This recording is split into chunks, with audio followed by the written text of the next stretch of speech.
Sup guys, it's Tyzzer here, episode 5 of my Riven guide. Quickly before we get into that, I'm just going to quickly do a quick announcement. I've said quick quite a lot of times, so we're quickly going to do that. And yeah, I'll just say this. So, Tyzzer. Why not Tyzzer? I'll explain that real quick. The reason being that is that because I'm a Riven player, my playstyle is high progressive, fight, win lane, snowball lane, carry, assassin, squishy sort of champion.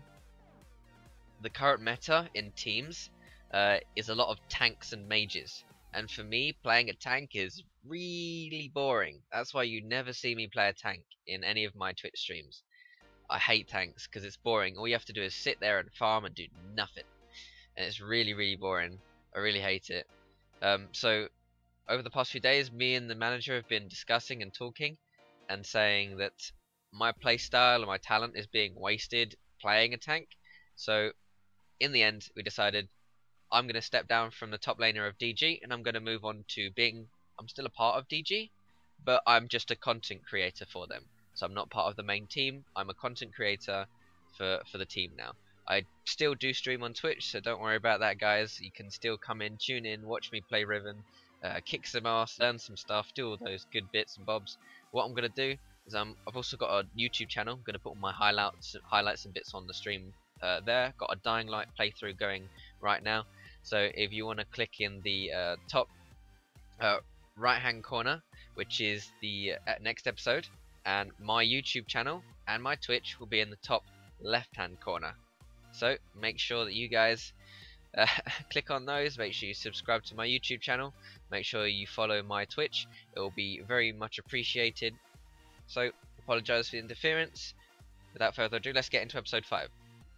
So roaming. Post 6, Riven's going to be roaming a lot. You want to be roaming a lot as Riven. You do split push as well. But the good thing about Riven is if you get ahead in lane, you might not need to use your ult to kill your lane opponent. If you don't need to use your ult to kill your lane opponent, you can use that then to go to another lane and get another kill. The reason why you want to roam post 6 majority of the time is your ult gives you passive AD when you activate it. It gives you a huge burst when you use the second proc of it when they're 25% health or less. Even 50% health or less is quite a huge amount of damage, but it's better to use it when they're even lower. Just that alone, you can go to a lane, you can use third Q, knock someone up, stun them and burst them. It's going to be you and one person versus another person, unless you get counter ganked, which the jungler can come and then it's 3v2. But still, you can roam, take a tower, do all those sorts of things. If you use TP, you can go bot lane, and you can kill two people with kill two birds with one stone. You use a TP, you kill two people. The worst thing that can happen is if they flash, use all their exhausts, heals and escape, but they've burnt their summoner spells and that's really good. So make sure you do roam post 6. Pre 6 is also good, but you don't have the kill potential you do at 6 and onwards. So then again, if you manage to kill your lane opponent and you're still healthy, so push the wave, make sure it hits tower and resets, then go roam. That's probably the best thing to do if you are able to kill your lane opponent without using your ult. Don't forget to use Qs and Es to move faster around the map. This comes into sort of point with the last episode, I should say. I believe it was the last episode. Traversing the map. So, traversing the map is basically jumping over walls and using your abilities to move around the map quicker. This is exactly what I mean. Jump over walls, you can use it to escape, you can use it to chase people. There's a lot of ways you can use it. So don't forget to use the wall hops with third Q. If you have TP, you can TP roam. Say, for example, you're in top lane or you're walking to top lane or you're just doing whatever you're around in the jungle and you have TP. You see a fight break out in bot. If there's minions behind the enemy opponents, you can TP to those minions and they'll have to be like, oh shit, flash, run, Riven's coming. So having a TP is always good because it can turn a 2v2 that's a losing 2v2 into a 3v2 that you are now winning because there's an extra body there. So you can also save a teammate's life by TPing as well if they're going to get killed. Say Lee Sin's chasing a low health support, you TP in. It's either Lee Sin kills the support and you kill Lee Sin, or Lee Sin backs off and your support survives. Again, it's good to have TP, but then again it really comes into sort of consideration if you want to be a team player or if you want to be a solo player. If opportunity arises, steal enemy buffs. This is definitely true. If you know that the jungler took their buff at a certain minute, time that, and then go back roughly about the time it spawns. Make sure you bring a ward or a sweeper, something like that, so you can see the enemy jungler coming, and you can potentially either get a free kill or a free buff. You could even get both. So think about it. You know that Lee Sin's buff is up, red buff is up in 1 minute. Go back, buy some wards, prep yourself, tell your jungler or even your mid laner that you're gonna go kill Lee Sin. They see, oh, kill Lee Sin. Alright, I'm coming. So in 1 minute you go to their red buff.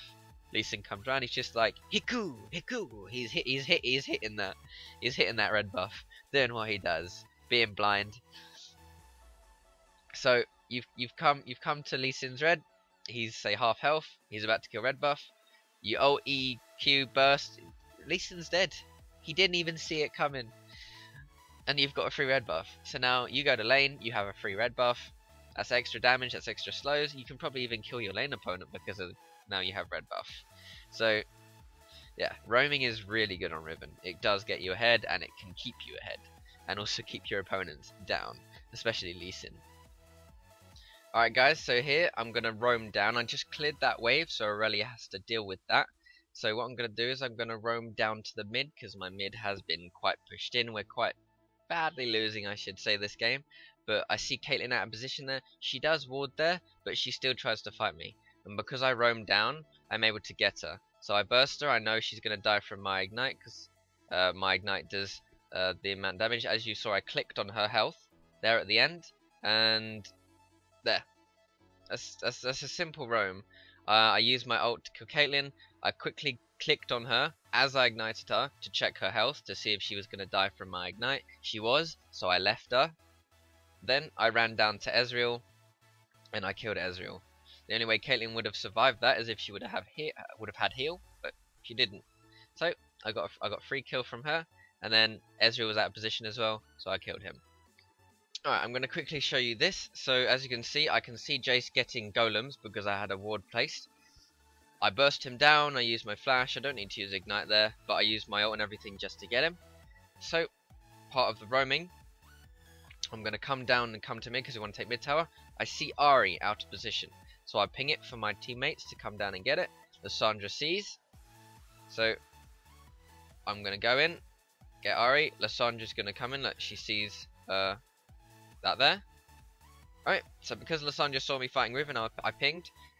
Me roaming down to the mid, catching out Ahri at her raptors, Lissandra following up, and that was a free kill. And that's all because of me roaming to mid and applying pressure after killing Jace, because there's no one top lane to help top. Alright, so this is another point on roaming. As you can see, me and Kha'Zix has just taken that tower in the top lane. We're going to roam all the way down to mid, through mid, to their red buff. Because as you see in a moment, I'm going to ping missing on the enemy red buff. There we go. And we're going to move around the back of red buff, and we're going to see if we can make a pick. See if the red buff is even up. So we're going to walk around, find the red buff there, and we're going to take that. Because everybody loves a red buff.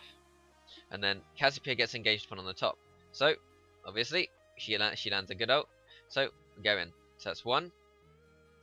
I got hooked by Thresh, so I want to back out. I use my ult across because they all clump up. Ahri comes in and uses her charm, so I flash stun. I get exhausted, unfortunately, so I'm not the one who gets that kill. So she got quite low. But Corki gets a double kill. I got a double kill. And that's all because I decided to roam down. Imagine if I wasn't in that team fight, I wouldn't have been able to output the damage during that team fight, and it would have been a 4 v. Well, it started out as a 3v4, then turned into a 4v4 at the end of that. But it would have been a 3v3 that turns into a 4v3 against my team. So lucky I was there. That enabled us to get 4 kills, and we're going to take this this tower here now. So we'll move on to team fighting and positioning. Flash is one of the most important things on Riven.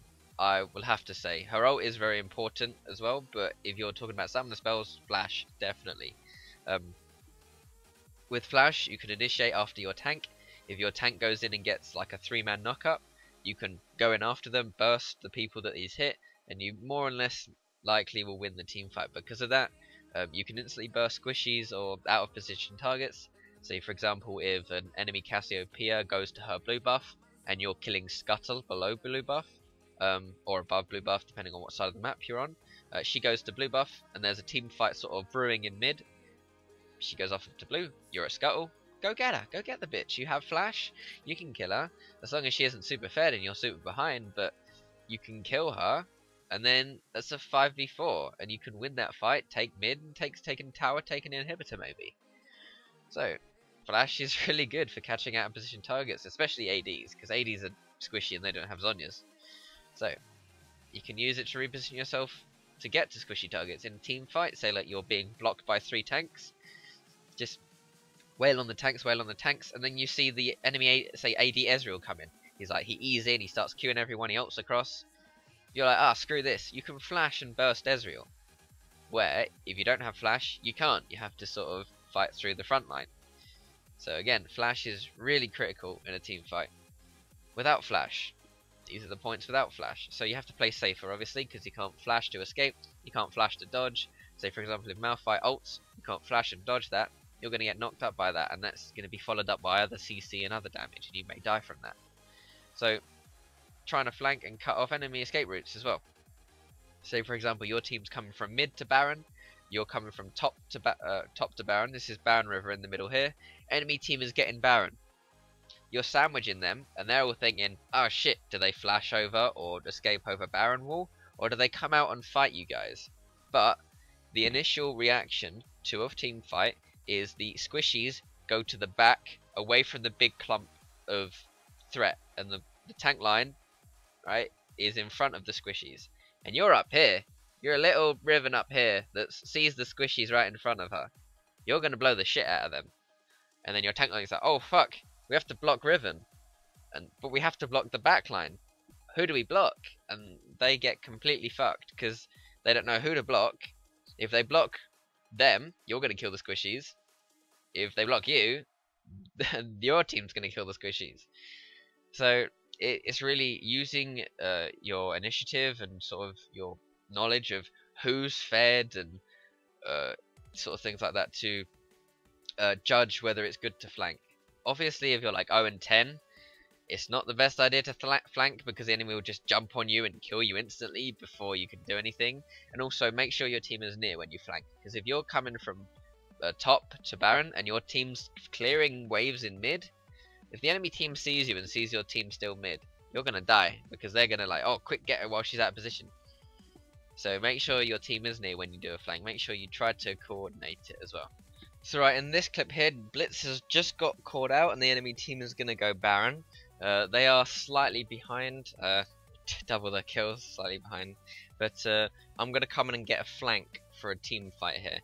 My ult is pretty sloppy, I'm not going to lie, it's really bad, like, it's a really like novice Riven move, because what I do is, see, I hesitate, after being knocked back from Jace, I hesitate and I throw my ult, because I was impatient with my ult, and I was impatient with my ult, and I didn't wait to hit them. If I would have waited like half a second later and aimed it more to the left, I would have killed Jace with the Wind Slash, and then flashed and killed Ahri, and that would have been a double kill for me. But, unfortunately, because I was impatient with my ult, this is one of the mistakes that I have said in my previous videos, is don't be impatient with your ult cast, because it will make you miss kills, as it just did there. So everyone makes mistakes, don't worry about it, just keep playing. So yeah, I flanked the enemy team. As you saw on the map, my team came up and we just sandwiched them in the middle. While I was taking care of Ahri and Jace, my team was taking the other 3. So it was a 4v3 down bot, 2v1 because I was so fed up top, and we was able to win that fight pretty easily. Thanks again guys for watching episode 5 of my Riven guide. Episode 6 coming out, runes, masteries and summoner spells. So I know everyone's really been looking forward to that, so have no fear, that will be coming. We also got still stream on Twitch again, as I said, www.twitch.tv/Lord Tyzzer. we will have a link in the top left. We will have a link to my YouTube as well in the top left. My YouTube is www.youtube.com/official Tyzzer. I'll have them on screen, and we'll have an annotation in the top left. We've also got the next episode, as per usual. The annotation is in the top right for that, but that'll come once we upload that. Also, I'm going to be doing a video for sending in replays, and I'll be doing a video once a week going over one of those replays that I've been sent, and obviously I'll put the video out and I'll explain, but wait for that video to come out, guys. It'll be I'd say give it a day, I'll have that video out, and then you guys can send in your replays, do all your bits and bobs, and then we'll we'll be good, we're fine and dandy. So again, thank you for watching episode 5. I'll see you on the Rift.